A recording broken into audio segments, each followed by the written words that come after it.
자, 여러분 안녕하십니까? 공략 한국사 짱새입니다. 이번 시간 공부할 내용은 공략 한국사 하권의 20페이지 사회 태동입니다. 기본적으로 여기는 이제 조선시대 후기 파트의 맨 앞부분에 있는 내용인데요.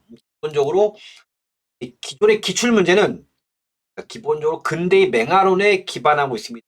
이거예요. 자, 근대의 맹하론, 이제 조선시대 후기에 서서히 근대를 향해 전진했다라는 거예요. 어떤 거냐면 여러분 아시겠지만 우리가 지난 시간도 했죠. 그래서 영국이나 이런 나라들이 뭐 근대로 나아갔다.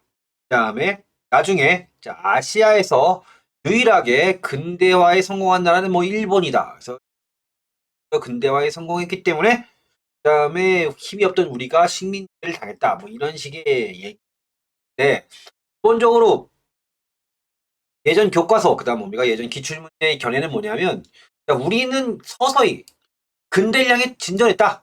그러니까 여러분 유럽의 경우에도 뭡니까 영국이 빨리 했고요. 그다음에 프랑스 그다음 독일에서 근대로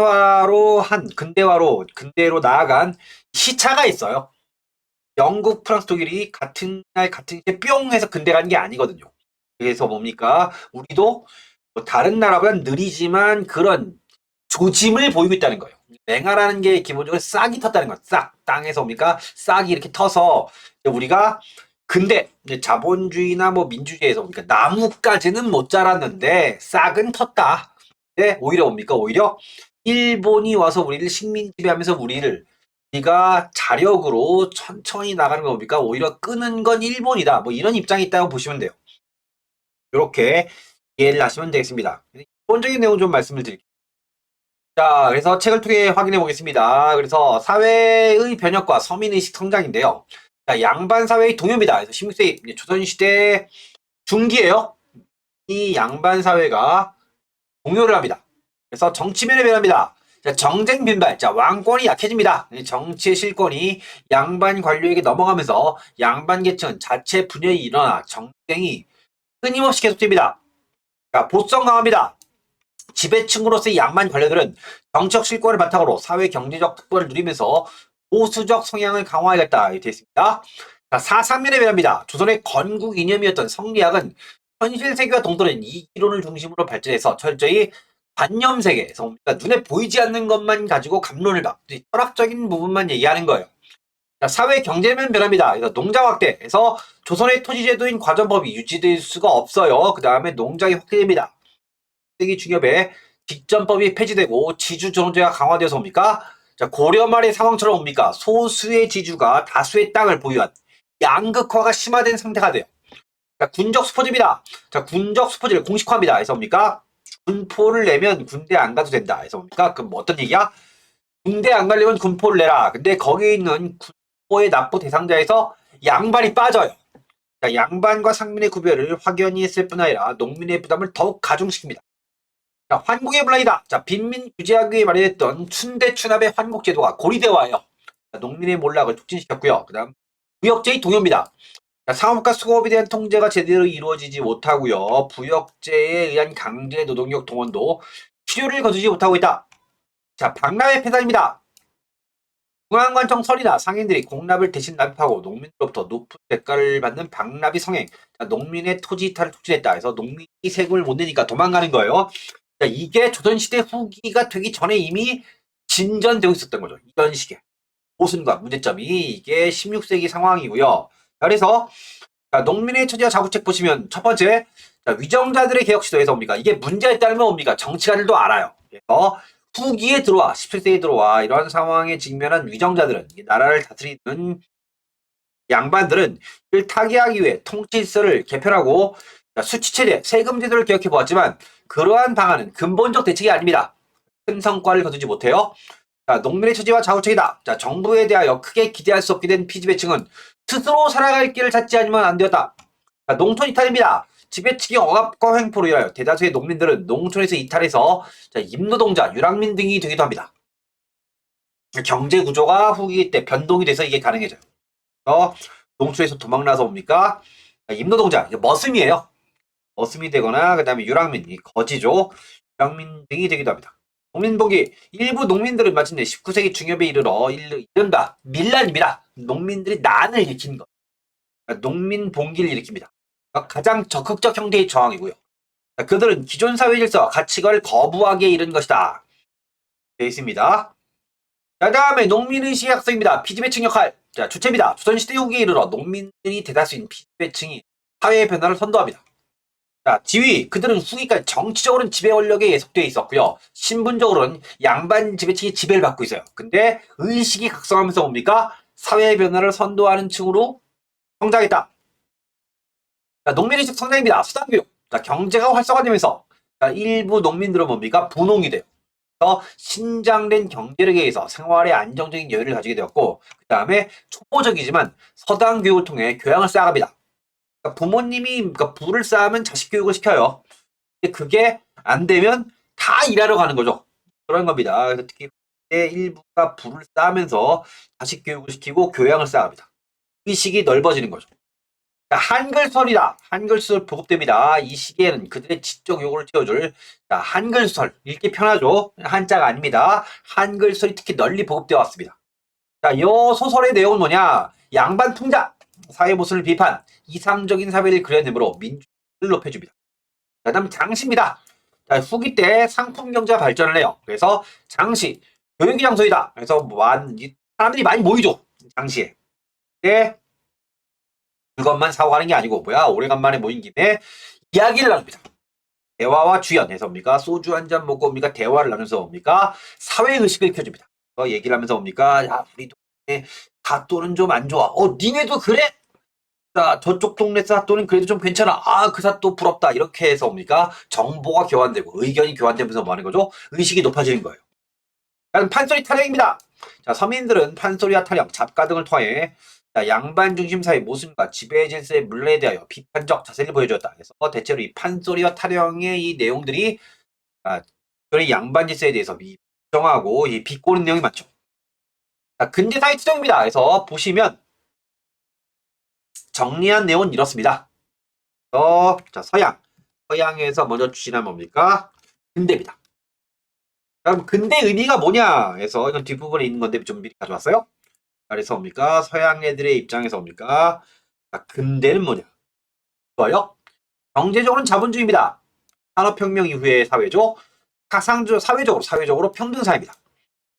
사상적으로 과학화와 합리화입니다. 그 다음에 적으로 민주정치의 구현이고요. 이걸 뭡니까? 이거를 서양 애들이 한 거죠. 자, 그럼 뭡니까? 서양 애들이 이런 모델로 나아갔습니다. 자, 그럴 경우 뭡니까? 우리입니다. 조선시대 후기 때 근대 사회로의 움직임. 뭐다? 내가 앞에 얘기했죠. 싹이 텄는데 자 그런 내용이 뭐냐? 그래서 뭡니까? 우리는 영농기술 개발, 농업 생산력이 늘고요. 경영의 합리화, 그다음 뭡니까? 도고, 이 독점적 도매 상인입니다. 대량으로 물품을 취급해요. 그래서 뭡니까? 상업 자본이 축적이 되죠. 그다음에 사회적으로 봉건적인 신분 질서의 제도가 동요합니다. 어떤 특정한 동네 가면 양반이 막 70%예요. 자, 그럼 개나 소나 양반이 뭡니까? 신분제도 자체가 의미가 없죠. 그 다음에 사상적으로 실학이 발전합니다. 돈의 성리학이 눈에 보이지 않는 것만 탐구하니까 뭡니까? 실질적인 걸 탐구하자. 실학이 발전하고요. 네, 천주교, 동학 등의 사상이 들어옵니다. 천주교와 동학이 평등 세상을 유포시키는데 크게 기여합니다. 그 다음에 그래서 이런 것들 경제, 사회, 사상적 이런 것들은 뭡니까? 우리가 근대를 지향하고 있다. 아주 천천히 가고 있다. 근데 이게 시험에 나옵니다. 정치적. 서양의 근대는 정치의 구현인데요. 조선시대 후기에 정치는 뭡니까? 근대로 이행을 안 해요. 일당 전제와 이제 하나의 붕당이 독점한다거나 세도 정치, 근대 지향적 움직임을 수행하지 못하고요. 뭡니까? 일당 전제와 붕당의 다툼이 심해지니까 탕평책이라는 것도 하죠. 탕평책이 결과적으로 실패했기 때문에 나중에 세도 정치로 가는데요.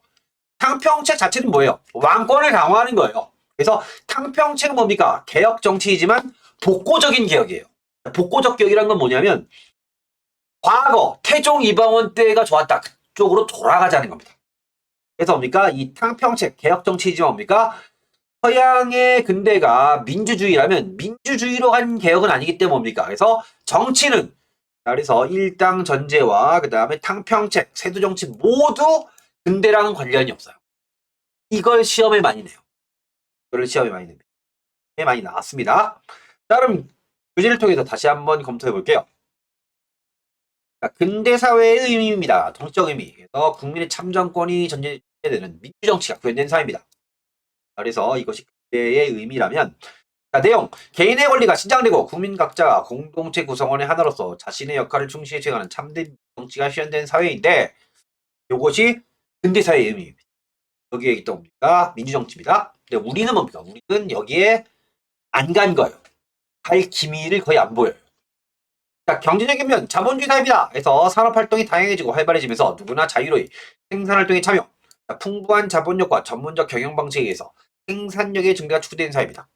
자, 사회적인 면 각 계층이 평등한 사회입니다. 자, 평등사회 추구는 지난날의 사회 체제를 붕괴시키고 피지배층이 속박으로부터 벗어나게 하여 자유로운 인간이 되게 하는 것입니다.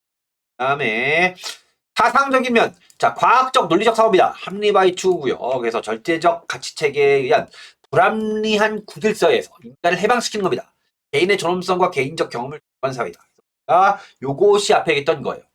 이게 근대의 의미이다. 라면 조선 후기 근대 사회의 움직임입니다. 자, 경제적인 면, 자, 영농 기술 개발, 경영의 합리화, 농업 생산량이 크게 증가합니다. 사회 변동의 시대가 마련되었고요.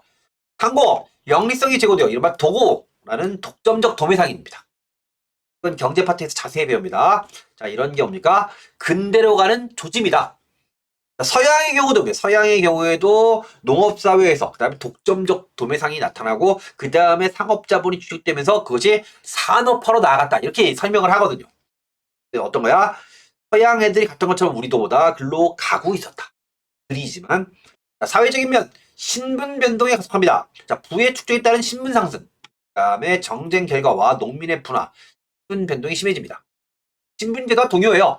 자, 서울 노비도 속박에서 점차 벗어나게 되어 폐습적, 폐쇄적인 신분제는 점차 그 의미를 잃어갑니다. 자, 사상적이면 실학의 연구입니다. 새로운 사회 변동에 직면해서 지배 체제의 모순을 해결하기 위한 진보적 사상으로 실학의 연구, 사회개혁과 새로운 발전 방향을 제시했고요. 네, 천주교입니다. 카톨릭이에요. 자, 평등사회와 개인의 존엄성을 내세웁니다. 전통사회 질서와 가치 규범에 도전합니다. 그래서 로마 카톨릭이 전래됐고요. 자, 모든 인간은 신 앞에 평등하다. 이런 겁니다. 자, 동학이 창시입니다. 자, 민족 종교로 동학이 창시되어 사람을 하늘처럼 대하라. 자, 농민 중심으로 현실개혁을 추구하는 사회운동을 전개합니다. 자, 근데 앞에 제가 설명을 드렸죠.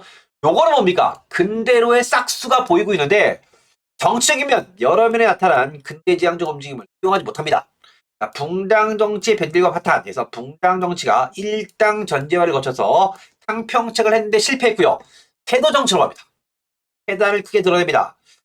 특정 기관과 수치체제, 세금제도의 문란으로 농민 생활은 도탄에 빠졌다. 자, 농민봉기다. 자, 의식이 향상된 농민들은 농민봉기의 형태로 불만을 폭발시키므로 양반 중심의 지배체제는 크게 흔들립니다.